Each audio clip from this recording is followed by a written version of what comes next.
Médecin, on est une famille un peu de médecins. Et ces dernières années, j'ai découvert un peu cette histoire de cette médecine paternaliste qu'on a tous connue, hein, où le médecin tout-puissant, le grand professeur savait ce qui était bien pour nous. Hein, on revient beaucoup sur cette notion de médecine paternaliste, et qui est en train de disparaître, hein, et qu'il faut qu'elle disparaisse. Hein, donc elle n'a pas disparu comme ça, c'est qu'il y a toutes les associations citoyens de patients, etc., ont demandé par leur réflexion, par un mouvement, de tenir compte de l'autonomie de la personne, d'aller les écouter, etc. Donc on n'est plus sur cette médecine toute puissante, mais qui est récente. Vous voyez, 80, on était encore 90, encore dans cette médecine d'un colloque singulier, de cette rencontre très singulière, de la rencontre de la conscience et de la confiance, qui était la relation médicale principale à l'hôpital, dans nos cabinets, où le médecin disait ce qui était bon, hein, où il n'y avait pas cette écoute, où on n'était pas du tout dans cette relation qu'on veut aujourd'hui et qu'on souhaite aujourd'hui.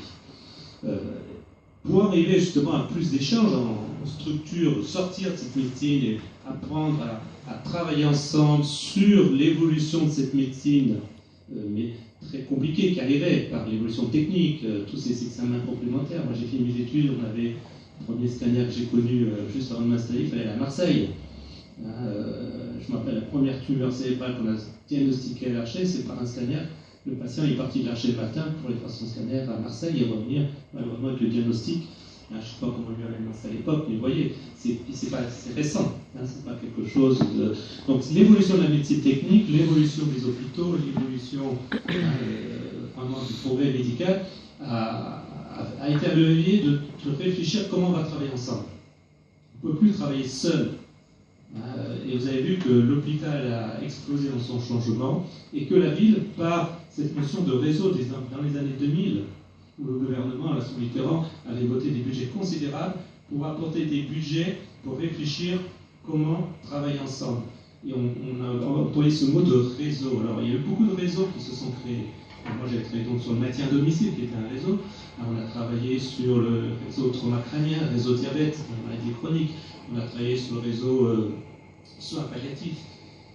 Et toute la complexité budgétaire derrière, en tant que citoyen, comment payer tout ça, et comment les professionnels se sont pris en charge. Hein, alors il y a beaucoup de médecins qui ont dit non, on n'en peut pas, etc., dans beaucoup de débats. Et tout cet argent qui a été investi, on a tout de suite, après, au bout de quelques temps, la commission des comptes, mais surtout les gens qui gèrent un peu ces réseaux, on a regardé surtout l'efficience, c'est un mot qui est revenu très en avant, sur l'efficience de ces nouvelles structures qui arrivaient autour de nous.